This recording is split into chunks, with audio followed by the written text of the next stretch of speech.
What's up, my wizards? It's Deb from Mtg. We like it at Magic, and you know what? Today's deck might be named after a joke, but it's probably the furthest thing from one. Although, I will say, if you do things right, you'll knock 'em dead. Here's rotation proof Orzhov Aristocrats. Yo, I'm sorting through some heinous haters like a pooper scooper. I'm just trying to take my life like a Koopa Trooper. I'm double Mario, that mean I'm super.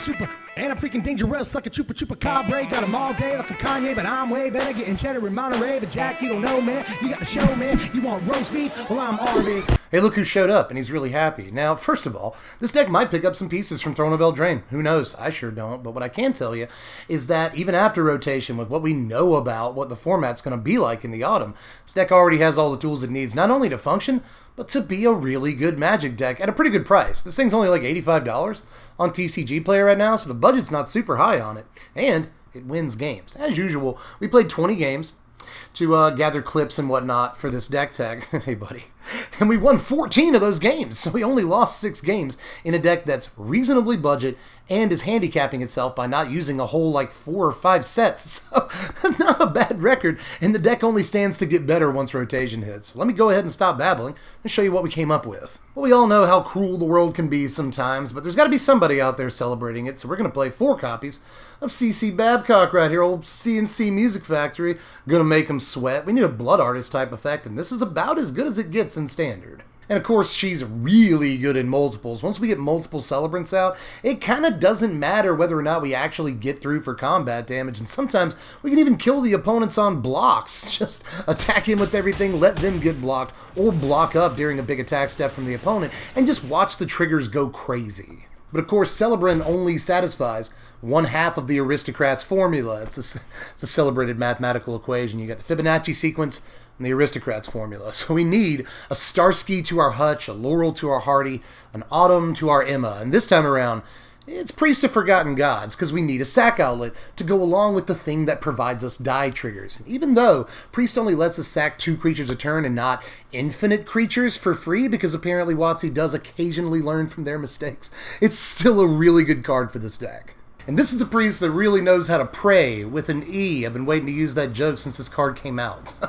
I hope you liked it, but anyway, make sure that you're smart with the activations on your Priest. For instance, sometimes it's actually best to activate Priest when you block, or at the end of your opponent's turn, for instance. Like, note this string, where we block our opponent's creatures, and then activate Priest of Forgotten Gods, and bring them from a healthy, respectable life total, all the way down to 4. Now, Aristocrats as a deck may have had a lot of the important pieces that it needed for a good long time now, but that doesn't mean it doesn't have a few new additions in the deck. How many 90s dance/R&B groups can I mention in one video? Anyway, we're also playing 3 copies of Corpse Knight. This is going to add to all the damage that you're doing over the course of the game. Sometimes Corpse Knight can do 3, 4, 5 extra damage by itself, and of course, just like Celebrant, if you get this in multiples, you end up doing a buttload of damage without ever actually having to attack. And combined with Cruel Celebrant, you get advantage and damage when your creatures enter the battlefield and when they leave the battlefield. So you're just double dipping on any creatures that you play, and that gets out of control really quick without even having to attack some of the time. Like, here's a game where Corpse Knight sort of wins the game for us, but it's a little win more. We probably could have won on attacks here, but here's a game where we couldn't have just won on attacks, even though we have a bunch of Cruel Celebrants and stuff out. Corpse Knight, plus a couple of creatures on that turn, really puts the nail in the coffin here.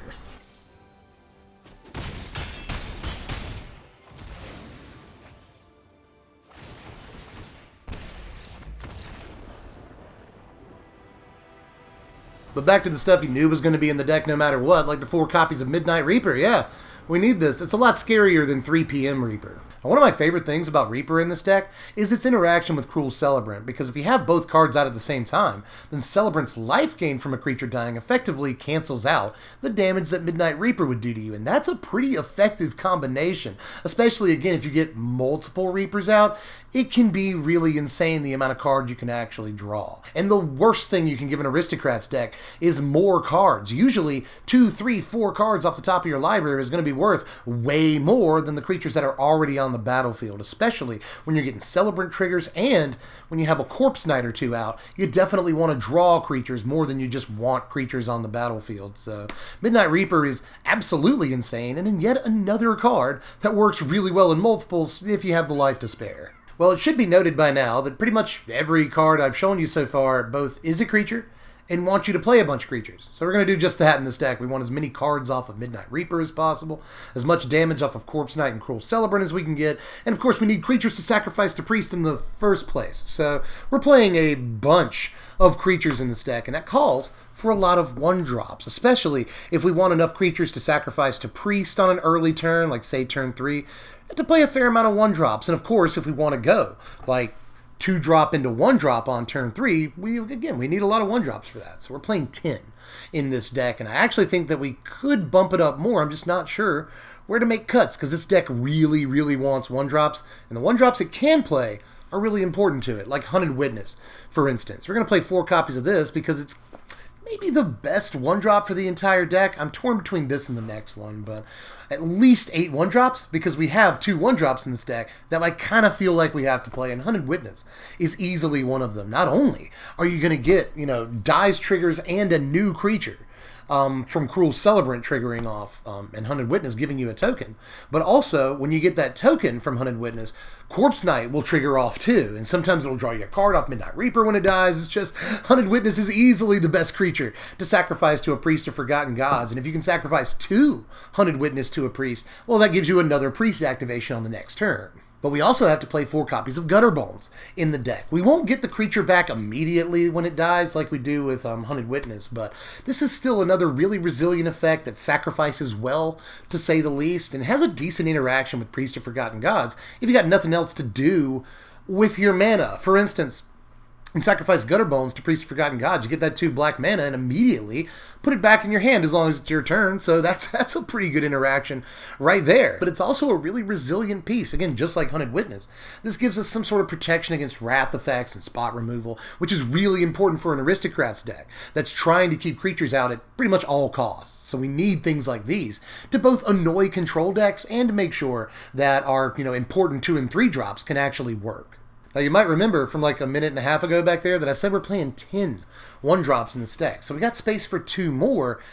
And honestly, it's really difficult to make this decision as to what other 1-drops you want in the deck, or if you even want more 1-drops in the deck. But again, I really want 2-drop 1-drop on turn 3 and a 1-drop on turn 1. So I feel like 10 is the right number here, and I've decided to go with 2 copies of Vampire of the Dire Moon to fill out the 1-drop slot. Now, again, this is debatable. It's arguable. There are definitely other creatures you can play here. Footlight Fiend comes to mind. I wanted to be a black creature because we're prioritizing black creatures on turn 1, even though we're playing Hunted Witness. We've got 1 more swamp than we do plains in this deck, so we're a little bit more likely to cast a black 1-drop. I've decided to go with Vampire for multiple reasons. I don't mind sacrificing this creature so much, but it also holds off our opponent's attack step really, really well, and I love that about it, because in this deck, we're trying to sort of generate the best board over 2 or 3 turns that we possibly can, and then just go off, if that's possible. But we can't get attacked into too hard, and we can't block with too many of our creatures. Because, again, we have to set up these board states that benefit us the most, and sometimes we don't want to lose creatures if we don't have to. So that said, I really like Vampire of the Dire Moon, because occasionally it's going to hold off like an entire attack step from your opponent, or they won't swing with their biggest creatures and deal the most damage to you, because they don't want to lose their best creatures to a 1-drop with Death Touch. Plus, he can attack in and just like provoke the opponent to block it. If they don't, you get a damage and a life, which can be good in a deck that's losing life to Midnight Reaper and sometimes needs a little bit of extra life. So there's a lot that I really, really like about this creature in the deck. Again, if we were trying to be as aggressive as possible, Footlight Fiend all day, but this deck is a little bit more slower and methodical and is trying to set up the board that it wants, and I think that Dire Moon is a little bit better for that. But let's finish off the creatures, because we got 3 more creatures to talk about here. I told you, there's got to be a lot of creatures in the deck.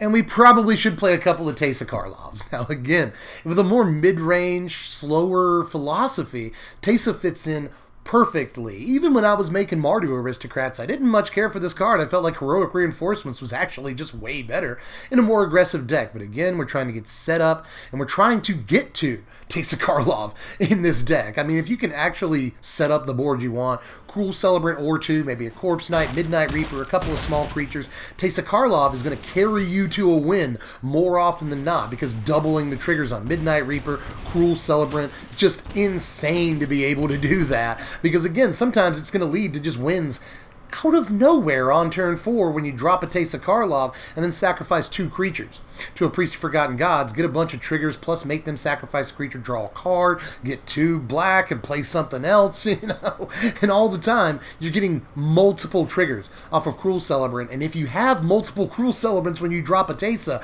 that's almost game over in and of itself, even if your opponent has a good board state they can attack into you with. But we've reached what is likely the most controversial card choice in the entire deck, and it's no stranger to controversy on this channel because I keep putting this card in decks thinking it's going to be bad, and then I'm impressed by it immensely. And so I gotta tell you, you probably already guessed actually, we need another 3-drop in this deck, and if you didn't guess by now, you probably, if you know the channel, you've guessed at this point. So we're playing 2 copies of Hanged Executioner in this deck, ladies and gentlemen. Yeah, you see it all the time on this channel. And I don't want it to be in the deck. I really don't. I was not like super jazzed about putting this card in, but again, it has impressed me in a variety of ways. I'll show you this clip again so I can show you how it interacts with Corpse Knight. If you go Corpse Knight on turn 2, for instance, Hanged Executioner on turn 3, well then you're getting a bunch of damage from that. And of course, like this clip, if you have multiple Corpse Knights out, then you're just getting like 4 damage off of playing 1 Hanged Executioner. And that's pretty sweet, undeniably. But of course, this also gives you 2 creatures to sacrifice to a Priest of Forgotten Gods on turn 3. And if you got a 1-drop, you can sacrifice the 1-drop and the token this creates and still keep the Executioner itself out to kill something next turn. That's really good considering your opponent's sacrificing a creature on the Priest activation. So cards go pretty well together too. This card just has multiple decent interactions on curve with other cards in this deck, and end of the day, I could not ignore that. Plus, it gives us flying creatures, and we're really soft in the air. We don't have too much action going on up there, so decks with big flying creatures, or just decks built around flying creatures, which you'll see occasionally, Safara and Favorable Winds decks and whatnot, they tend to just run over us, and this mitigates that somewhat by being able to both block in the air and take big creatures out of the air. It's a creature that allows us to play removal, and yet still fill out a slot with a creature, which is important in a deck like this. So again, the card was just too good to pass up, and I apologize for it being in the deck, but I shouldn't, because it's actually really impressive yet again. But there's one more creature in here, because I wanted to run 1 copy of Bantu. Yeah, it's 5 mana, and that's a little much for this deck, but again, it's not like we're playing the Rakdos Aristocrats deck that's like super aggro-oriented, only plays like 22 lands or whatever. No, we've got at least 1 more land in this deck. So I feel like we can safely get to this 5-drop, especially considering that we're not trying to win fast. Again, the game's gonna go on to turn 5, 6, 7, 8. A lot of the time, we'll have plenty of mana to cast Bantu, and it can come down and either just change the complexion of the game completely and draw us a bunch of cards, or just win outright. If you've been able to set up with, 2 Cruel Celebrants and a few other creatures, just sacrifice those creatures and a few lands, draw all the cards in the world, and get all the Celebrant triggers that you ever wanted, and just finish the game right then and there. But even if you don't, you got a 5-6 Menace that basically never dies, and that'll do the job sometimes too. Now, I want a little bit of spot removal in this deck, because, yeah, we got Priest to make them sack guys, Hanged Executioner will exile stuff, but it's just not enough for this deck. So we're going to play 3 copies of Spark Harvest, an important card, and 2 copies of Conclave Tribunal. Now, I've gone back and forth with Prison Realm and Conclave Tribunal, but I think the Tribunal is the slightly better card, especially considering how many creatures we're playing, and its ability to hit any permanent, which is actually a lot more important than I first thought. I was like, oh, we just hit creatures and planeswalkers with Prison Realm, that's enough now. You need to hit enchantments a lot, as it turns out, at least in the current format.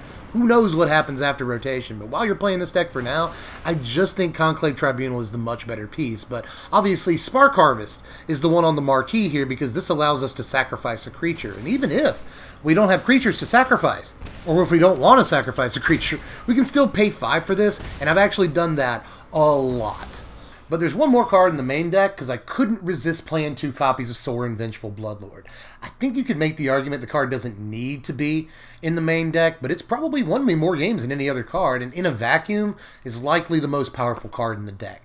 This deck does not really want to attack that much, but Sorin's going to make it super beneficial for you to attack. And Also note that the lifelink is going to work with a couple of different other creatures in this deck. That's important. It cancels out Midnight Reaper and whatnot. There's a lot of really cool things that Sorin does just by giving your creatures lifelink on your turn, the best of which is probably just allowing you to attack in and gain back 6 or 8 life you otherwise lost. Very often, your opponent will attack into you on either turn 3, turn 4, whatever.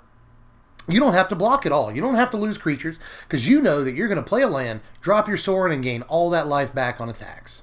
But that's not even the important part of the card. This is a way to get stuff back that we've either sacrificed or that we've lost. It can be relatively hard to assemble the board that you want to in Aristocrats, especially playing against decks with a lot of spot removal or sweepers.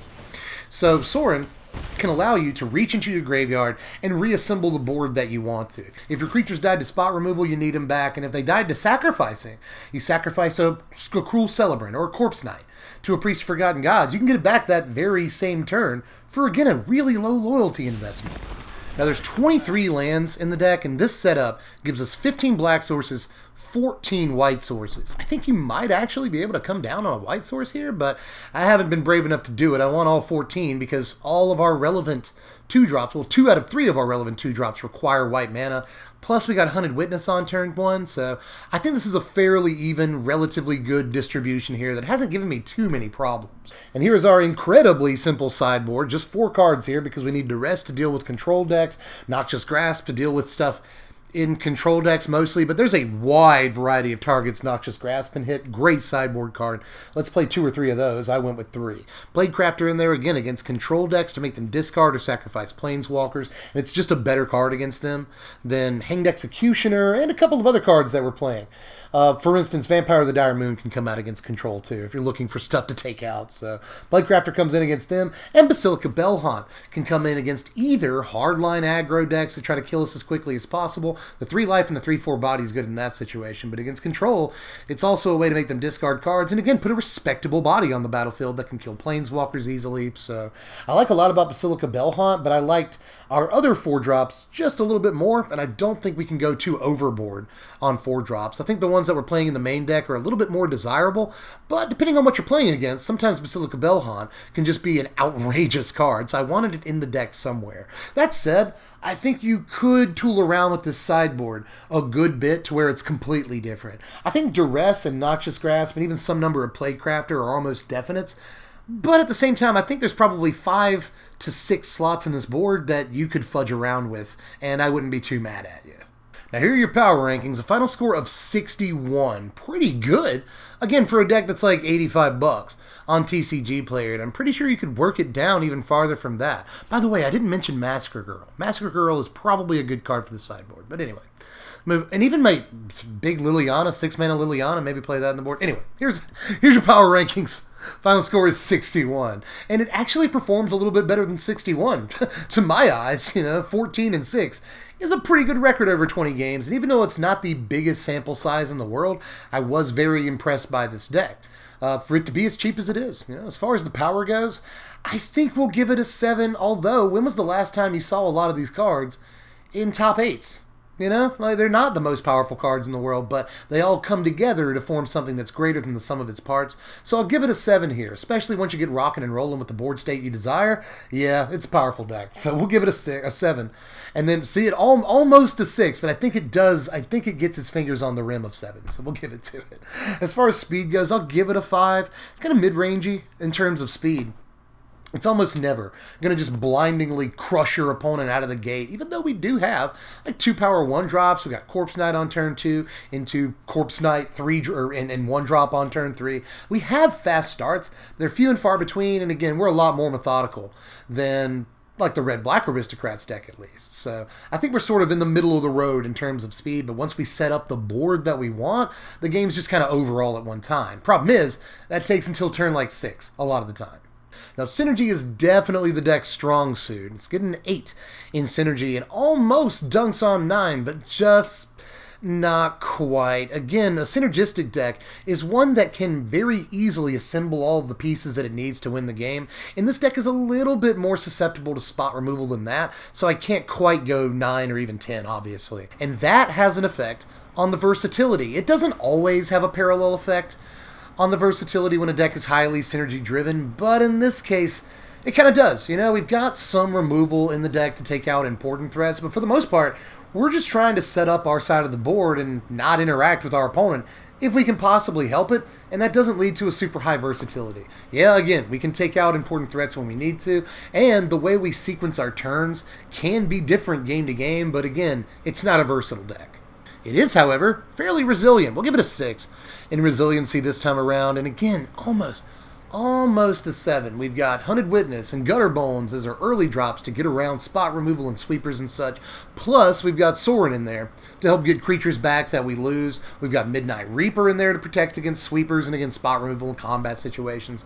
We're somewhat resilient, but I won't push it too far past a 6, honestly. There are still going to be games where even if we do get important creatures back from the graveyard, well, it's just a Gutter Bones, you know? It's not better than the Hydroid Krasis or the Nissa that our opponent's on currently. So even though we got a creature back, it didn't really help that much. So I can't call this the most resilient deck in the world, but there are plenty of ways to get stuff back from your graveyard, so it's definitely above average.